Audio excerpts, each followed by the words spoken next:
అనగనగా ఓ రాజు, ఆ రాజుకో రాజ్యం, ఆ రాజ్యం మీదకో యుద్ధం.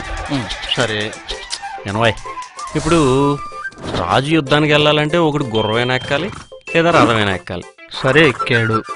ఆగు, అక్కడే ఉంది ప్రాబ్లం. గుర్రం ఎక్కాలా రథం ఎక్కాలా అనే సంశయంలో ఉండగా శత్రువులు దాడి చేసి రాజుని చంపేశారు. అయ్యో పాపం, కథ అయిపోయింది. లేదు, మొదలైంది. అంత పెద్ద రాజ్యం ఉన్న రాజుగాడి పరిస్థితి అలా ఉంటే ఇంకా నా పరిస్థితి ఏంటి? అరవింద్ కృష్ణ నా పేరు. అరవింద్ అని పిలుస్తారు, కృష్ణ అని పిలుస్తారు, మీరే డిసైడ్ చేసుకోండి.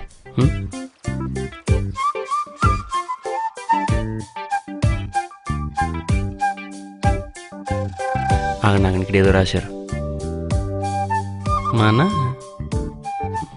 మనవి ఆలకించరాదటే.